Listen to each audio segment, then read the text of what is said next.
এই গল্পটি সম্পূর্ণ কাল্পনিক। এর কোনো চরিত্র, স্থান বা ঘটনার সঙ্গে বাস্তবের কোনো মিল নেই। যদি থেকে থাকে তা নিছকই কাকতালীয়। নমস্কার, আপনারা শুনছেন মিস্ট্রি অফ নাইট, বাংলার ভূত, বাংলার ভয়, উল্টোপাল্টা গল্প নয়। আজকের ভৌতিক গল্প রেলওয়ে কোয়ার্টারের 11 নম্বর ঘর। বর্ধমানের এক প্রান্তে পরিত্যক্ত রেললাইনের পাশে দাঁড়িয়ে আছে এক পুরনো রেলওয়ে কোয়ার্টার। ঝোপঝাড়ে ঢাকা, দেয়াল ভাঙা, জানালার কাঁচ ভেঙে গেছে অনেক আগেই। লোকেরা জায়গাটাকে বলে মৃতদের বসতি, কিন্তু সবচেয়ে ভয়ঙ্কর ছিল 11 নম্বর ঘর। গ্রামের সবাই জানে সন্ধ্যের পর কেউ ওই ঘরের দিকে তাকায় না, কারণ ওই ঘরে এখনও কেউ থাকে। রাহুল কলকাতার এক যুবক, নতুন চাকরির জন্য ওই এলাকায় আসে। রেলওয়ের জুনিয়র ইঞ্জিনিয়ার হিসেবে পোস্টিং। থাকার জন্য তাকে দেয়া হয় সেই পুরনো কোয়ার্টারের একটি ঘর। লোকেরা অনেক বোঝায়, ওখানে যেও না, অন্য কোথাও থাকো, কিন্তু রাহুল হাসে, ভূত বলে কিছু নেই। শেষমেশ সে উঠে যায় 11 নম্বর ঘরের পাশের 10 নম্বর ঘরে। প্রথম রাতেই অদ্ভুত কিছু ঘটে। রাত 1টার দিকে ঠক ঠক ঠক। রাহুল ঘুম থেকে উঠে দরজা খুলে, কেউ নেই, কিন্তু তার চোখ পড়ে পাশের ঘরের দিকে, 11 নম্বর ঘর। দরজাটা একটু খোলা, ভেতর থেকে আলো বেরোচ্ছে, কিন্তু ও ঘর তো বহু বছর ধরে বন্ধ।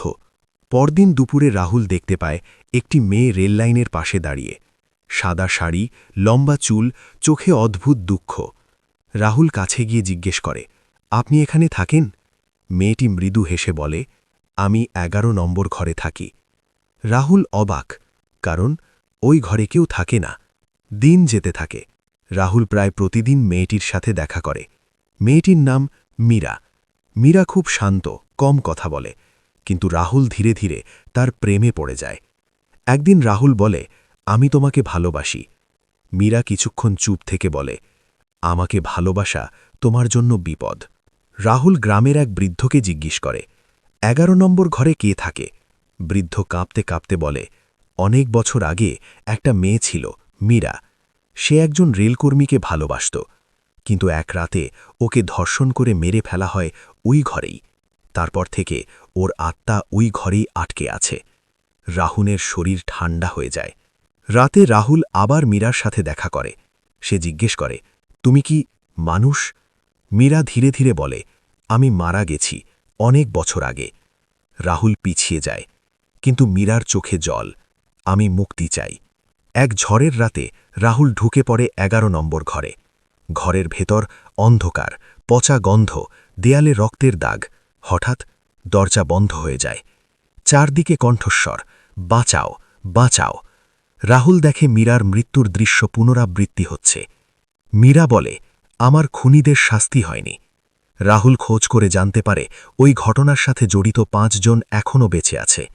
এক এক করে তাদের মৃত্যু রহস্যজনকভাবে মারা যেতে থাকে। প্রতিবার তাদের মৃত্যুর আগে শোনা যায় ঠক ঠক ঠক। শেষ খুনির মৃত্যুর রাতে রাহুল আবার 11 নম্বর ঘরে যায়। মীরা এবার ভিন্ন, চোখ লাল, মুখে ভয়ঙ্কর হাসি।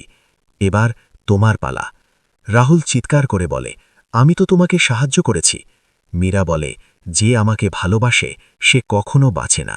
রাহুল বুঝতে পারে মীরা আসলে এক অভিশপ্ত আত্মা। সে কাউকে ভালোবাসলে তাকে নিজের সাথে নিয়ে যায়। রাহুল কাঁদতে কাঁদতে বলে, আমি তোমাকে ছেড়ে যেতে পারবো না। মীরা প্রথমবার কাঁদে। রাহুল সিদ্ধান্ত নেয় মীরাকে মুক্তি দেবে। সে আগুন লাগিয়ে দেয় 11 নম্বর ঘরে। ঘরটা জ্বলতে থাকে। মীরার আত্মা ধীরে ধীরে মিলিয়ে যায়। শেষবার সে বলে, ধন্যবাদ আমার ভালোবাসা।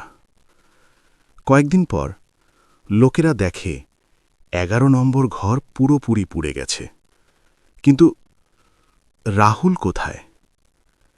কেউ জানে না। শুধু মাঝে মাঝে রাতে শোনা যায় ঠক ঠক ঠক। আর দেখা যায় রেল লাইনের পাশে দাঁড়িয়ে আছে একটি ছেলে আর একটি মেয়ে, হাত ধরে। গ্রামের লোকেরা এখন বলে 11 নম্বর ঘর শেষ হয়নি। এখন সেখানে দুটো আত্মা থাকে। 11 নম্বর ঘর পুড়ে যাওয়ার পর সবাই ভেবেছিল অভিশাপ শেষ, কিন্তু ভুল ছিল। কারণ অভিশাপ কখনো আগুনে শেষ হয় না, সেটা শুধু নতুন রূপ নেয়। 1 মাস পর রেলওয়ে আবার সেই কোয়ার্টার সংস্কার শুরু করে। নতুন রং, নতুন দরজা, নতুন জানালা, সব কিছু ঠিক করা হয় এবং আবার নাম দেওয়া হয় 11 নম্বর ঘর। এইবার আসে অরিজিৎ, একজন সিগন্যাল অপারেটর। সে এসব ভূতের গল্পে বিশ্বাস করে না। লোকেরা আবার সতর্ক করে, ওই ঘরে থাকবেন না। অরিজিৎ হেসে বলে, সবই গুজব, এবং সে উঠে পড়ে 11 নম্বর ঘরেই।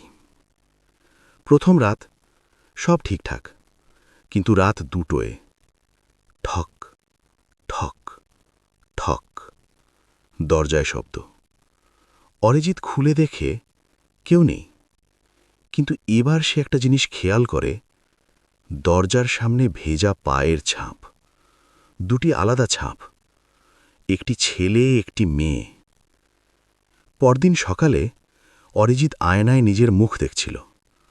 হঠাৎ তার পেছনে দেখা যায় দুটো ছায়া, একটি ছেলে একটি মেয়ে।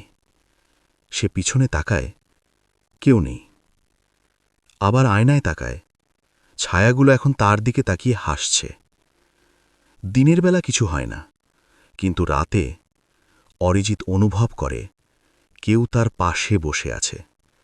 একদিন সে স্পষ্ট শুনতে পায় একটি মেয়ের কণ্ঠ, তুমি একা নও।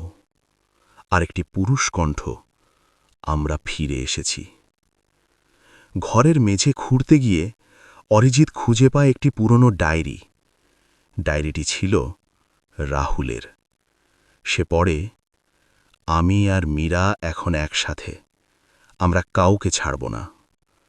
শেষ পাতায় লেখা, 11 নম্বর ঘর এখন আমাদের।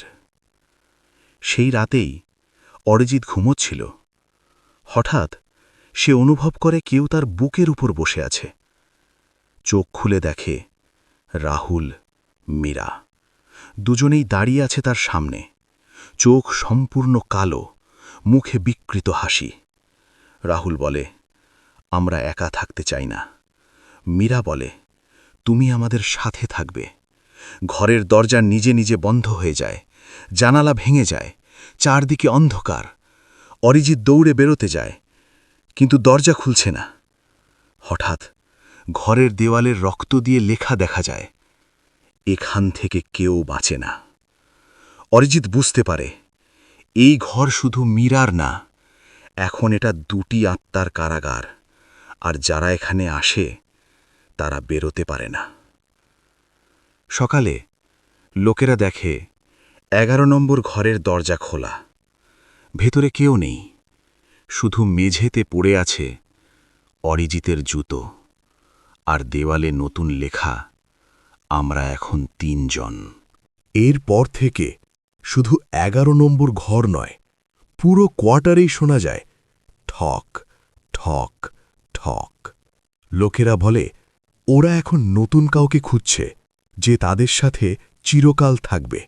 একদিন একটি ছোট ছেলে ওই কোয়ার্টারের সামনে দাঁড়িয়ে বলে, মা, আমি ওই দাদা আর দিদিকে দেখছি। মা তাকিয়ে দেখে কেউ নেই, কিন্তু ছেলেটি হাত নাড়িয়ে বলে, ওরা আমাকে ডাকছে। এবার প্রশ্ন, পরবর্তী শিকার কে? এখন আর শুধু 11 নম্বর ঘর নয়, পুরো রেলওয়ে কোয়ার্টারটাই বদলে গেছে। দিনের বেলা সব স্বাভাবিক, কিন্তু রাত হলেই বাতাস ভারী হয়ে যায়। কুকুর হঠাৎ চিৎকার করে, আর শোনা যায় ঠক ঠক ঠক। লোকেরা এখন বলে, ওরা শুধু ঘরে নেই, পুরো জায়গা জুড়ে আছে। যে ছেলেটি দাদা দিদি দেখেছিল তার নাম ছিল রোহান। সেদিনের পর থেকে রোহান একা একা কথা বলে, রাতে উঠে দরজার দিকে তাকিয়ে থাকে, আর মাঝে মাঝে বলে, ওরা আমাকে ডাকছে। তার মা ভয় পেয়ে যায়। এক রাতে রোহানের মা ঘুম থেকে উঠে দেখে রোহান দরজার সামনে দাঁড়িয়ে, দরজা একটু খোলা, আর বাইরে অন্ধকারের মধ্যে দুটো ছায়া দাঁড়িয়ে, একটি ছেলে, একটি মেয়ে।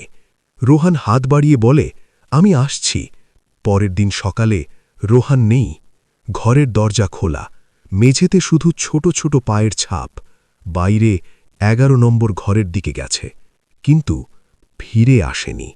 গ্রামের কয়েকজন সাহসী লোক মিলে 11 নম্বর ঘরে ঢোকে।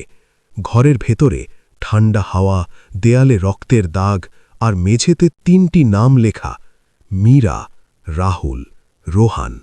তার নিচে নতুন করে লেখা, আরও আসবে। হঠাৎ ঘরের ভিতর অন্ধকার নেমে আসে। এক কোণ থেকে বেরিয়ে আসে 3টি ছায়া, মীরা, রাহুল এবং ছোট্ট রোহান। কিন্তু ওদের মুখ সম্পূর্ণ বিকৃত, চোখ কালো, মুখে অমানবিক হাসি। একজন লোক পালাতে যায়, কিন্তু দরজা নিজে নিজে বন্ধ হয়ে যায়। মীরা বলে, এখানে কেউ আসে, কিন্তু কেউ যায় না। রাহুল বলে, আমাদের পরিবার বাড়ছে। রোহান হেসে বলে, তুমি কি আমাদের সাথে খেলবে? সেই দিন যারা ঘরে ঢুকেছিল কেউ আর বেরোয়নি। পরদিন লোকেরা দেখে 11 নম্বর ঘরের দরজা বন্ধ, ভেতরে কোনো শব্দ নেই, কিন্তু দেয়ালে নতুন লেখা, আমরা এখন 7 জন। এরপর শুধু কোয়ার্টার নয়, আশেপাশের গ্রামেও অদ্ভুত ঘটনা শুরু হয়। মানুষ হঠাৎ হারিয়ে যাচ্ছে, রাতে অদ্ভুত ছায়া দেখা যাচ্ছে, আর সব জায়গায় শোনা যায় ঠক ঠক ঠক। একজন পুরনো সাধু এসে বলে, এটা শুধু ভূত না, এটা এক অভিশপ্ত শক্তি, যে ভালোবাসা, যন্ত্রণা আর মৃত্যু দিয়ে তৈরি। যত মানুষ এতে জড়াবে তত শক্তিশালী হবে। সাধু একটি যজ্ঞ শুরু করে অভিশাপ ভাঙার জন্য, কিন্তু যজ্ঞ চলার সময় হঠাৎ ঝড়, আগুন নিভে যায়, চারিদিকে অন্ধকার, আর দেখা যায় সব আত্মা একসাথে দাঁড়িয়ে। মীরা বলে, আমাদের থামানো যাবে না। রাহুল বলে, আমরা এখন অনেক। সব আত্মা একসাথে বলে, আমরা এখন সর্বত্র। আজও সেই রেলওয়ে কোয়ার্টার আছে, কেউ যায় না সেখানে, কিন্তু যদি তুমি কখনো সেখানে যাও আর শুনতে পাও ঠক ঠক ঠক, তাহলে বুঝে নিও ওরা তোমাকে দেখে ফেলেছে। এই গল্পটা এখানেই শেষ না, কারণ যে এই গল্পটা পড়ছে সেও এখন জানে 11 নম্বর ঘরের কথা, আর ওরা যাদের কথা কেউ জানে তাদের খুঁজে নেয়। আজ রাতে যদি দরজায় ঠক ঠক শব্দ শোনো, খুলবে তো? আপনি কি এমন ভৌতিক অভিজ্ঞতার কথা শুনেছেন? নিচে কমেন্টে জানাতে ভুলবেন না। চ্যানেলটি ভালো লাগলে লাইক দিন, শেয়ার করুন এবং মিস্ট্রি অফ নাইট চ্যানেলটি সাবস্ক্রাইব করুন এমন আরও ভয়ঙ্কর গল্পের জন্য। ভয় পেতে থাকুন, সঙ্গে থাকুন।